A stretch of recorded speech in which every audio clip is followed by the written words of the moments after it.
அனைத்துலக உயிரோடை தமிழ் வானொலி மற்றும் இலக்கு மின்னிதழ் நேயர்களுக்கு வணக்கம். இன்று நாம் பேச எடுத்துக்கொண்ட விடயம் தமிழகத்தில் நடைபெற்று முடிந்த தேர்தலும் அதனுடைய முடிவுகளும். கடந்த வாரம் எங்களுடன் இணைந்திருந்த ஊடகவியலாளர் கார்த்திக் அவர்களை இன்று திருப்பி அழைத்து வந்திருக்கின்றோம். தேர்தல் முடிந்த கையுடன் தேர்தலுக்கு பின்னான கருத்து கணிப்புகள் நடைபெற்றன. அதன் அடிப்படையில் கடந்த வாரம் நாங்கள் பேசியிருந்தோம். இப்பொழுது தேர்தல் முடிந்து தேர்தலுடைய முடிவுகள் எதிர்பாராத அளவுக்கு மிக வித்தியாசமான முறையிலே மாறி இருக்கின்றது. கார்த்திக், வணக்கம். உங்களை முதல்ல வரவேற்றுக் கொள்கின்றோம். வணக்கம். வணக்கம்.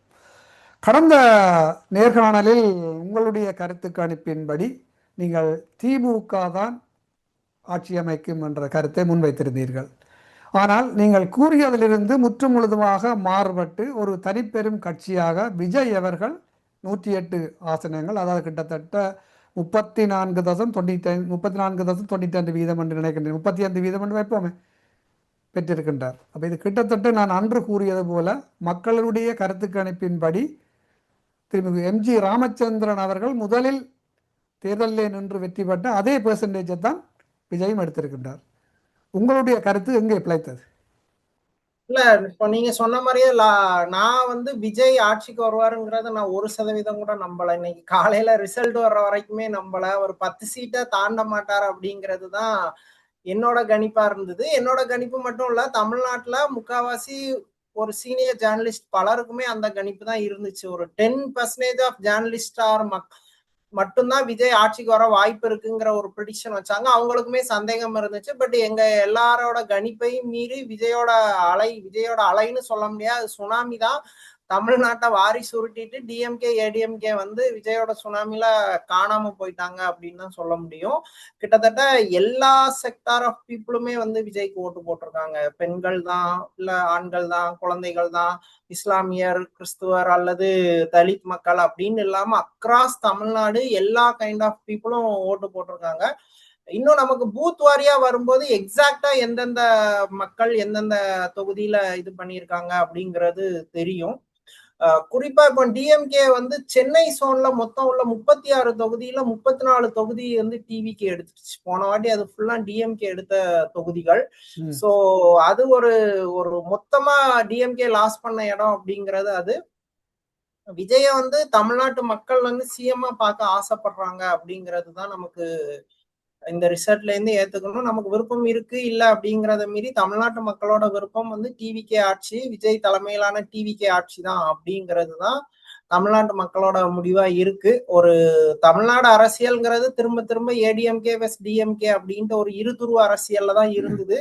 திராவிட அரசியல் தான் தமிழ்நாட்டோட அரசியல் அப்படிங்கிற விஷயமா இருந்துச்சு. அதை காங்கிரஸாலேயோ பிஜேபியாலேயோ ஈவன் வேற எந்த ஒரு புது அரசியலாலையும் அதை பிரேக் பண்ண முடியாம இருந்துச்சு. விஜய் ரொம்ப ஈஸியா ரொம்ப ஈஸியா ஜஸ்ட் ஒரு 2 இயர்ஸ்ல பெருசா எஃபோர்ட்டே போடாம ரொம்ப ஒரு கரிஸ்மாட்டிக் செகண்டரி 2ஆம் கட்ட தலைவர்கள் யாருமே இல்லாம, கட்சி கட்டமைப்பு இல்லாம, போதிய நிர்வாகிகள் இல்லாம, பெரிய அளவுல பிரச்சாரம் பண்ணாமையே ரொம்ப ஈஸியா வின் பண்ணி ஒரு மேஜிக் பண்ணிட்டாரு.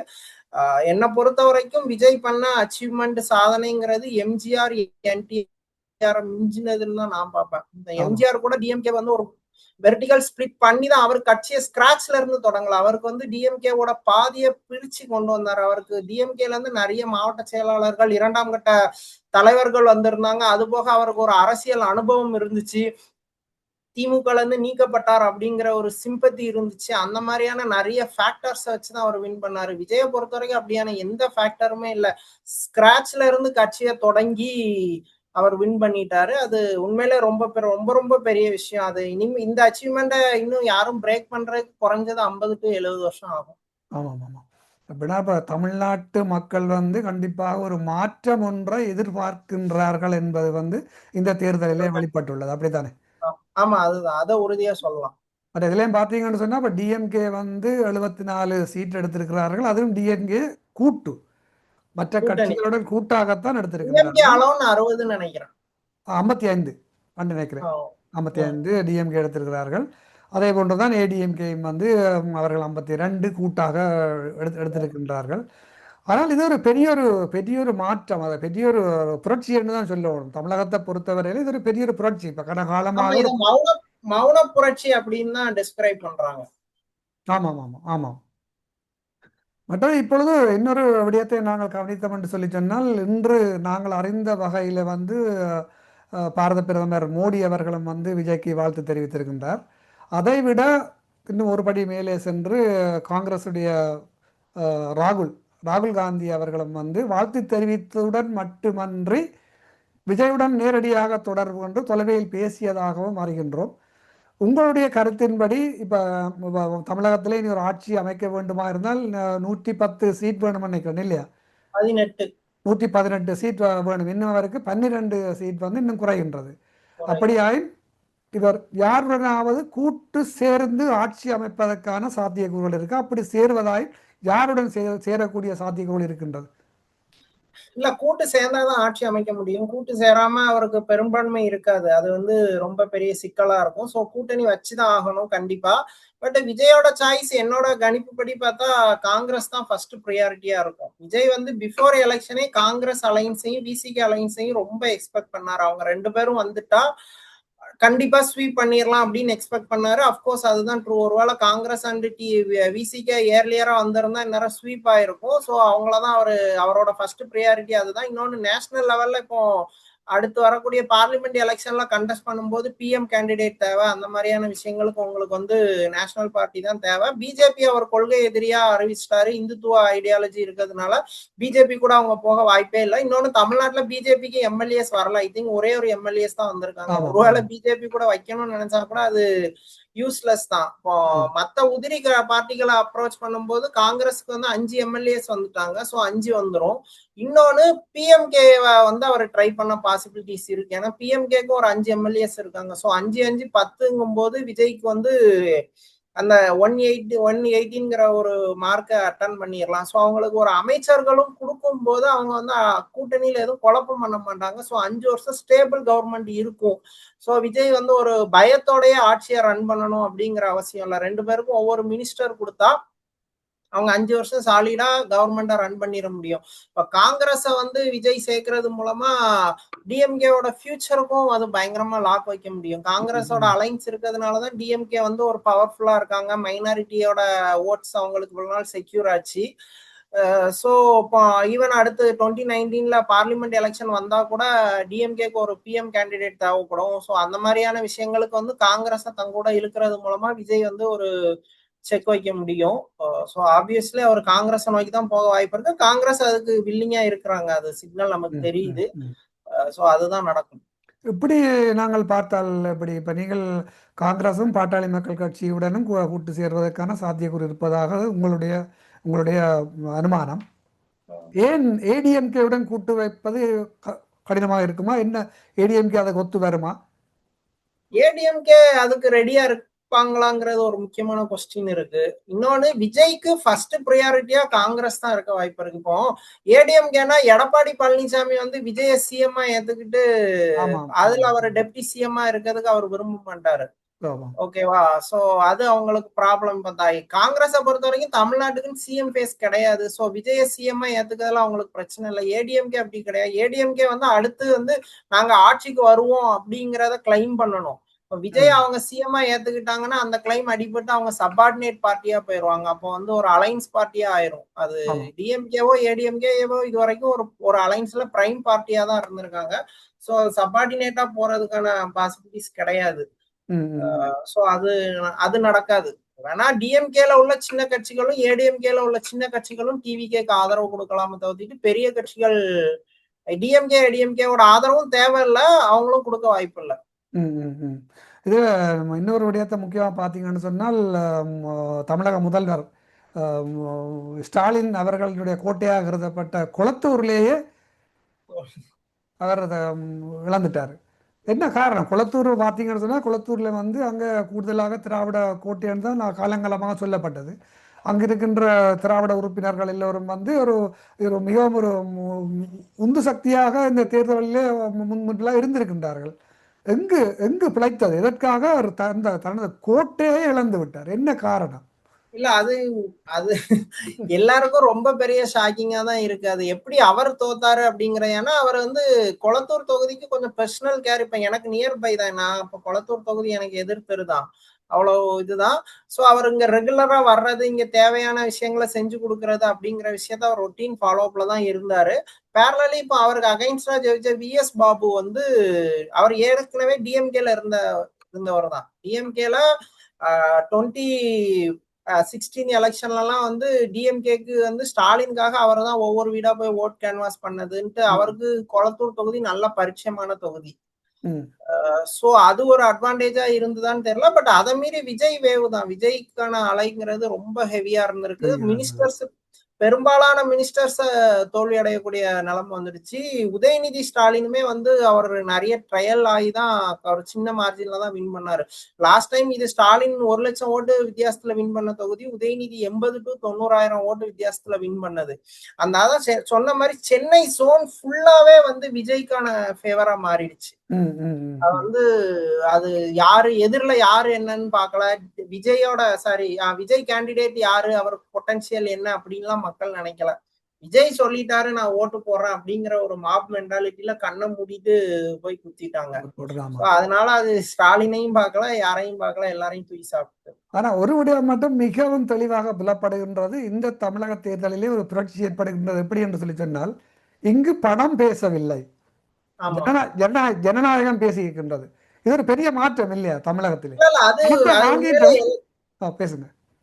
விஜய எல்லாருமே வந்து கடுமையா விமர்சிச்சா கூட, ரசிகர்களை வச்சு இது பண்ணிட்டாரு அப்படின்னு சொன்னா கூட எல்லாரும் பாராட்டுற விஷயம் அதுதான். பணம் கொடுக்காம ஜாதி பார்த்து மதம் பார்த்து ஓட்டு ஒரு கேண்டிடேட்டை நிப்பாம வின் பண்ண முடியும் அப்படிங்கிறத வந்து விஜய் ப்ரூவ் பண்ணிட்டாரு. இப்ப இது வரைக்கும் வந்து டிஎம்கேவோ ஏடிஎம்கேவோ இந்த தொகுதியில யாரு பெரும்பான்மையோ அவங்கள நிறுத்துவாங்க, காசு கொடுப்பாங்க, மதம் ரிலீஜியஸ் பார்த்து தான் நிறுத்துவாங்க. விஜய் அப்படி எல்லா பேரியர் இது வரைக்கும் இருந்த ட்ரெடிஷ்னல் பாலிடிக்ஸ் அவ்வளோத்தையும் உடைச்சி ஒரு விஷயத்த இது பண்ணி விட்டாரு. இது ஒரு நியூ கேட்டை ஓபன் பண்ணி இருக்கிறாரு. ஸோ மற்ற பார்ட்டிகளும் இனிமேல் கொஞ்சம் தைரியமா பிற கேண்டிடேட்ஸை நிப்பாட்டதுக்கான வாய்ப்புகள் இருக்கு. பணம் கொடுத்தாதான் வின் பண்ண முடியும் அப்படிங்கிற ஒரு வெப்பனை அதை கையில எடுக்க வாய்ப்பு இல்லை அப்படின்னு தான் பலரும் பாக்குறாங்க. பட் இதில் இன்னொரு விடயத்தையும் பார்த்தீங்கன்னு சொன்னால், இவர் உதயநிதி ஸ்டாலின் அவர்கள், நாங்கள் இந்த தேர்தல் ரிசல்ட் வரும் பொழுது அவதானித்து கொண்டிருந்தோம். 2ஆம் கட்டம் 3ஆம் கட்ட தேர்தல் முடிவுகளில் கூட வந்து உதயநிதி வின் பண்ணவில்லை, அவர் வெற்றி பெறவில்லை. என்னென்று இப்படி திடீரென்று அவருக்கு நான் நினைக்கிறேன் இப்போ கிட்டத்தட்ட 9,000 வாக்கு தான் அவருக்கு வந்திருக்கு நினைக்கிறேன், பிளஸ் இல்லையா? ஆமா, சின்ன மார்ஜின் 9,000. ஆமா ஆமா. எந்த தொகுதியில் அவர் ஒரு தொகுதி 2 இடத்தில் நின்றாரா, ஒரு இடத்தில் தான் நின்றார்? ஒரு தொகுதி தான், ஒரு தொகுதி தான். Okay okay. காலங்காலமா நிக்கிற கலைஞர்ல இருந்து நிக்கிற ஒரு தொகுதி, அதே தொகுதி தான். மற்றது நாம் தமிழர் கட்சி 0. அது கம்ப்ளீட், அது 0 வரும் அப்படிங்கிறது எல்லாருக்குமே தெரியும், சீமானுக்கும் தெரியும். நாம் தமிழர் கட்சிக்கு ஒரு சீட்டு கூட வராது அப்படிங்கிறது எல்லாருக்கும் தெரிஞ்ச விஷயம் தான். ஆனா ஓட் பர்சன்டேஜ் ஹெவியா அடி வாங்கிடுச்சு, ஒரு எக்ஸ்ட்ரீமா அடி வாங்கிடுச்சு. யாருமே ஒரு 10,000 ஓட்டை தாண்டல. கிட்டத்தட்ட சீமானை தவிர்த்துட்டு மத்த எல்லாருமே ஐ திங்க் டெபாசிட் போச்சுன்னு தான் நினைக்கிறேன். அது அவங்க கட்சி மிக கடுமையா பாதிக்கப்பட்டு. அவர் கட்சியை நடத்துகின்ற அந்த கட்சியினுடைய ஸ்ட்ராட்டஜி, அந்த மாற்றங்கள் செய்ய வேண்டிய தேவை இருக்கு நினைக்கின்றீங்களா? ஆமா, என்டிகே வந்து அவரை தான் இந்தியன் டெமோக்ரஸி வந்து ஒரு மல்டி பார்ட்டியா ஃபங்க்ஷன் ஆகுது. ஸோ எல்லா கட்சிக்கும் ஒரு குறிப்பிட்ட ஜாதியோ மதமோ ஆதரவு இருக்கும், அந்த கட்சிக்குன்னு ஒரு வாக்கு சதவீதம் இருக்கும். யாராலையும் இங்க தனிச்சு ஆட்சியை ரன் பண்ண முடியாது. இதே விஜய் இப்போ இந்த வாட்டி 108 எடுத்துட்டாரு தனிச்சு. ஆனா இதே விஜயால அடுத்து 2031 தனிச்சு இதே சீட் எடுக்க முடியுமான்னு கேட்டா உறுதியா சொல்ல முடியாது. அவருக்கே ஒரு அலைன்ஸ் பேக்கப் தேவைப்படும். ஏன்னா ஒருவேளை 5 வருஷம் இருந்ததுனால ஆன்டி இன்கம்பன்சி இருக்கலாம், ஸோ அலைன்ஸ் தேவைப்படலாம். ஸோ யாராலையும் அலைன்ஸ் இல்லாம இங்க வின் பண்ண முடியுமான்னா முடியாது. Indian democracy system multi parties இருக்கிறதுனால உங்களுக்கு வந்து அலைன்ஸ் இல்லாம நான் ஆட்சியை பிடிச்சிருவேன் அப்படிங்கிறது வந்து சுத்த ஹம்பக் தான்.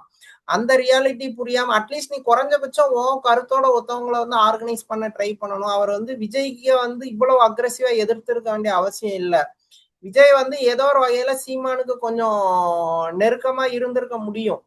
ஆமா. சீமான் வந்து விஜயோட பாப்புலாரிட்டி அக்செப்ட் பண்ணி இருக்கணும். விஜய் சிஎம் கேண்டிடேட்னு சொன்னா சீமான் அக்செப்ட் பண்ணி இருக்கணும். நீங்க லாங் டைமா இருக்கிறதுனால வந்து உங்களை அவர் சிஎம் கேண்டிடேட்டா ஏத்துக்கணும்னு அவசியம் இல்லை. அவரோட பாப்புலாரிட்டி தான் ஹெவியா இருக்குன்னா விஜய வந்து சீமான் கேண்டிடேட்டா எடுத்துக்கிட்டு ஒரு 70 தொகுதி நின்று துணை முதல்வர் அந்த மாதிரியான ஒரு அக்ரிமெண்ட் குள்ள வந்திருக்கலாம். ஒருவேளை விஜய் வந்து பெரியார கொள்கை தலைவரா ஏத்தா அது கூட பிரச்சனை இல்லை, பெரியார் அவரை ஏத்துக்கிட்டு எனக்கு அவர் தலைவர் இல்லைன்னு சொல்லியிருக்கலாம். இந்த மாதிரி சில சமரசங்கள் பண்ணி இருந்தால் என்டிகே கொடுத்த இம்பாக்ட்ங்கிறது ஹியூஜா இருந்திருக்கும். பட் சீமான் எந்த இடத்துலயும் அதுக்கு தயாரா இல்ல. அவர் ஒரு மாதிரி ஒரு என்ன அந்த கடிவாளம் கட்டின குதிரை மாதிரியே எல்லா டிசிஷனையும் எடுக்கிறாரு. சோ அது பாலிடிக்ஸ், ஓட் பாலிடிக்ஸ்க்கு ஒர்க் அவுட் ஆகாது. அவர் வந்து இயக்க அரசியல் பண்ணலாம், அவர் ஸ்டைலுக்கு இயக்க அரசியலை தான் அவர் பண்ணணும். பட் அன்பார்ச்சுனேட்லி அவர் அதை கொண்டு வந்து ஓட் பாலிடிக்ஸா பண்றாரு. அது தப்பான, அது ஒர்க் அவுட்டே ஆகாது. இன்னும் 100 வருஷம் ஆனாலும் ஒர்க் அவுட் ஆகாது, அதை உறுதியா சொல்லலாம். விஜயோட வருகை வந்து அவர் கஷ்டப்பட்டு எழுப்பின பில்டிங்க ஒரே அடியா உடைச்சு விட்டு போயிட்டாரு. ஆமா, இனிமேல் அவரால் ரீபில்ட் பண்ண முடியுமா, இல்ல அவங்க கூட உள்ளவங்க நம்புவாங்களா அப்படின்னு கேட்டா டவுட் தான். நிச்சயமா விஜய் பார்த்தீங்கன்னா மிக ஒரு குறுகிய காலத்தில் ஒரு 19-20 மாதத்துக்குள்ளேயே வந்து பெரிய அளவிலே கட்சியை உருவாக்கி பெரிய ஒரு புரட்சியை செய்திருக்கின்றார்.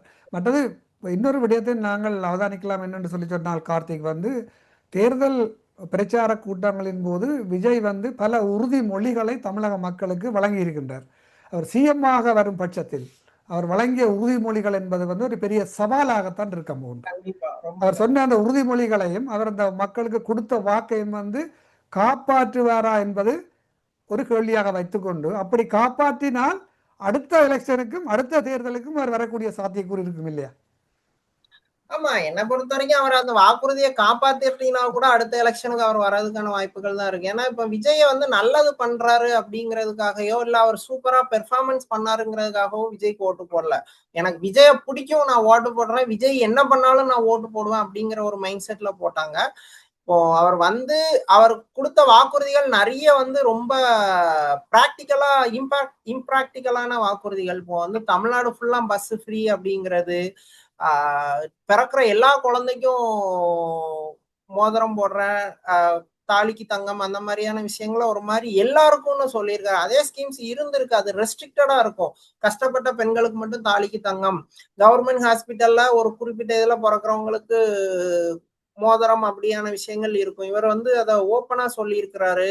அது போக நிறைய ஸ்கீம்ஸ், மாசத்துக்கு வருஷத்துக்கு 6 சிலிண்டர், இது எல்லாமே வந்து பினான்சியலா ரொம்ப இதா இருக்கும். அவர் அந்த பொசிஷனை ஏற்கும் போது அவருக்கு அதோட ப்ரெஷர் தெரியும். ஏன்னா இப்ப ஸ்டாலின் கவர்மெண்ட் லாஸ்ட் இயர் சொன்ன அந்த பெட்ரோலுக்கு 10 ரூபா குறைக்கிறது, சில விஷயங்களை அவங்களால கடைசி வரைக்கும் பண்ணவே முடியல. அந்த 1000 ரூபாய் ஸ்கீமையே வந்து ஒரு 2 இயர்ஸ் கழிச்சுதான் அவங்க இம்ப்ளிமெண்ட் பண்ணாங்க.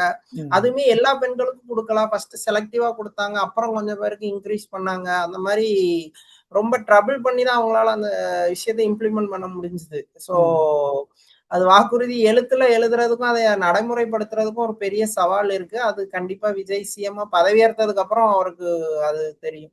அதான் இது பெரிய ஒரு, நீங்க சொன்னது போன்ற ஒரு பெரிய அளவிலே வந்து ஒரு பினான்சியல் ரீதியான ஒரு எஃபெக்ட் கண்டிப்பா கொடுக்கும். அதற்கான பட்ஜெட் அவருக்கு முதலே அது ஆபீசர்ஸ் வந்து அவ்வளவு ஈஸியா அலோவ் பண்ண மாட்டாங்க. இல்ல சார், இது வந்து கவர்மெண்ட் இதுக்குள்ள கொண்டு போயிரும், கடனுக்குள்ள கொண்டு போயிரும், அதை பண்ண முடியாதுன்னு அவங்க ரொம்ப இதா பண்ணிடுவாங்க. இன்னொன்னு, நமக்கு சென்ட்ரல் கவர்மெண்ட் நிறைய விஷயத்துக்கு டிபெண்ட் பண்ண வேண்டியது இருக்கும். அவங்க வந்து உங்களுக்கு இந்த ஸ்கீம்ஸ்க்குலாம் நான் தரமாட்டேன்னு சொல்லிட்டா உங்களுக்கு இன்னும் கொஞ்சம் ப்ரெஷரா போறதுக்கான வாய்ப்புகள் இருக்கு. அப்ப நாங்க பொறுத்திருந்து பார்ப்போம். இந்த அவர் எந்த கட்சிகளுடன் கூட்டு சேர்வார் என்பது எப்பொழுது தெரிய வரும்? இன்று தெரிய வருமா அல்லது?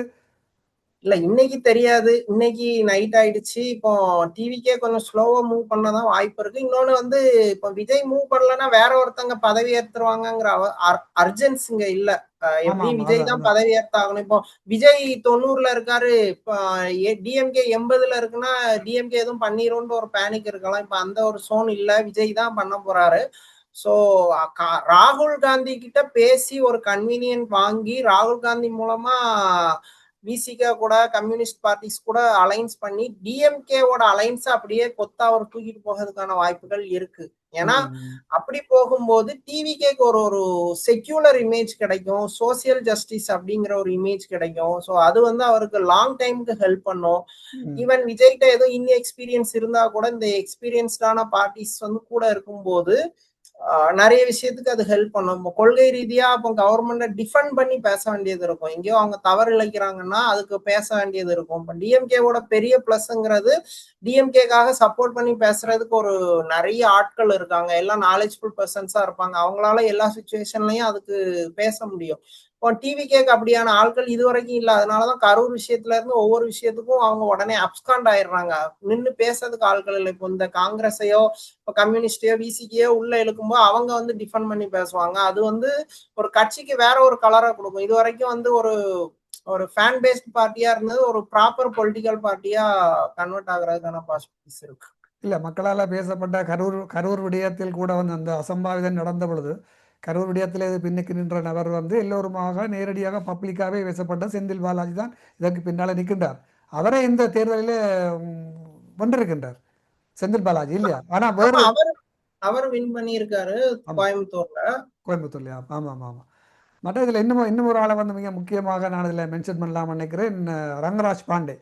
அவர் ஒரு சவால் விட்டிருந்தார், விஜய் 10 சீட்டுக்கு மேலே இருந்தால் நான் அரசியல் இருந்து விலகுறேன் என்று. அரசியல் பேசுறதை விட்டுறேன், அதான் அரசியல் பேசுறதே நான் விட்டுறேன்னு சொன்னார். அதே போன்று இந்த தேர்தல் மேடைகளிலே கூட வந்து விஜய் மிகவும் ஒரு அநாகரிகமான தேர்தல் மேடையிலே பேச முடியாத அநாகரிகமான வார்த்தைகளில் பேசியவர்கள் எல்லாம் இன்று எப்படி இந்த விஜயினுடைய தமிழ்நாட்டினுடைய எதிர்கால முதல்வருடைய முகத்தில் அவர்கள் வெளிக்கப் போகின்றார்கள் என்பதே ஒரு பெரிய இல்லையா? எல்லாருக்குமே இப்ப கிட்டத்தட்ட எனக்கு இப்ப நான் உட்பட இன்க்ளூடிங் மீ என்னல இருந்து யாருமே ப்ரிடிக்ட் பண்ணாத விஷயத்தான் விஜய் அச்சீவ் பண்ணியிருக்காரு. எல்லாருமே விஜய் அண்டர் எஸ்டிமேட் தான் பண்ணியிருக்கோம். 90% பேர் விஜய் வந்து அண்டர் எஸ்டிமேட் தான் பண்ணியிருக்காங்க. அந்த எக்ஸ்பெக்டேஷன்லாம் அவர் பிரேக் பண்ணி தான் அவர் வந்திருக்கிறாரு. அப்கோர்ஸ் இது வந்து அன்யூஸ்வல். இப்ப எல்லாரும் இப்போ தங்கராஜ் பாண்டேவோ நானோ இல்ல வேற யாரோ விஜய் இப்படி எஸ்டிமேட் பண்ணோம்னா இது வரைக்கும் இருந்த யூஸ்வல் பேட்டர்ன்ல விஜய எஸ்டிமேட் பண்ணோம். இது வரைக்கும் வந்த கட்சிகள் வந்து ஒரு கட்சியை தொடங்கினாங்க, கட்சி கட்டமைப்பை உருவாக்குனாங்க, மக்கள்கிட்ட போய் ஓட்டு கேட்டுறாங்கன்னு ஒரு பேட்டர்ன் இருக்கு. அதுதான் அவங்களுக்கு ரிசல்ட்டை கொடுத்துருக்கு. விஜய் இந்த எதையுமே செய்யல, அப்போ விஜய்க்கு ரிசல்ட் கொடுக்காது அப்படிங்கிறது தான் எங்களோட ஒரு கணிப்பா இருந்துச்சு.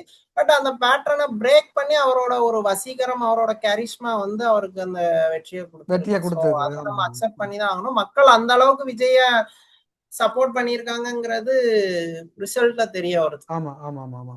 மற்ற இதில் அந்த தேர்தலுக்கு பிந்திய கருத்து கணிப்பில் பல நிறுவனங்கள் கருத்து கணிப்பை செய்திருந்தார்கள்.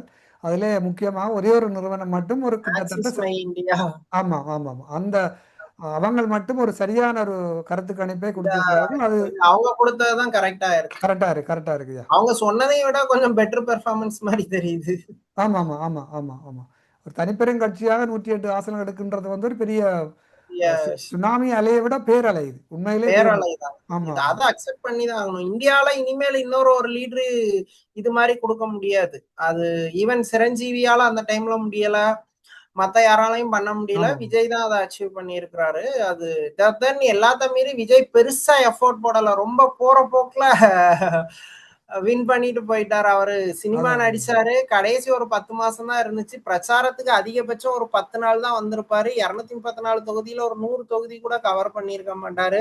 அதுல ஒரு 4 தொகுதியில கூட பேசியிருக்க மாட்டாரு. பட் இந்த எந்த விஷயத்தையும் மக்கள் பார்க்கல. எனக்கு விஜய பிடிக்கும், நான் ஓட் போடுறேன்ட்டு சப்போர்ட் பண்ணிட்டாங்க. அது ஒரு பெரிய அச்சீவ்மெண்ட். இது தமிழகத்தில் ஒரு கதாநாயகனாக இருந்தது மட்டுமல்ல விஜய், தேர்தலுக்கு பின்பு அனைத்திந்தியாவிலும் கூட ஒரு அரசியல் கதாநாயகனாக மாறி இருக்கின்றார் என்பது உண்மை. இது மோடி அவர்களுடைய வாழ்த்து செய்தியும் ராகுல் காந்தி அவர்களுடைய தொலைபேசி அழைப்புமே வந்து இதை ஒரு கோடிட்டு காட்டுகின்றது. மற்ற இதில் நான் இறுதியாக ஒரு விடயத்தை கூறி நாங்கள் நிறைவு செய்கின்ற நேரம் நெருங்கிய நாங்கள் ஈழத்தமிழர்களை பொறுத்தவரையில் நாங்கள் எந்த கட்சிக்கும் சார்பானவர்கள் அல்ல. ஈழத்தமிழர்கள் ஏற்கனவே நாங்கள் 1 லட்சம் மக்களை இழந்து நீதிக்காக வீதிகளில் போராடி கொண்டிருப்பார்கள். எல்லா கட்சிகளுடையும் உறவை வளர்க்க வேண்டும் என்பதுதான் எங்களுடைய கோட்பாடு, எங்களுடைய குறிக்கோளும். ஆனால் தமிழகத்திலே நடக்கின்ற எலெக்ஷன் இப்படியான தேர்தலை வந்து உன்னிப்பாக கவனித்து நாங்கள் செயற்படுவது மிக முக்கியம். அந்த வகையில் நீங்களும் எங்களுடன் கலந்து கொண்டு உங்களோட கருத்தை பரிமாறதற்கு மகிழ்ச்சி அடைகின்றோம். கார்த்திக், நன்றி, வணக்கம். ரொம்ப நன்றி. நன்றி.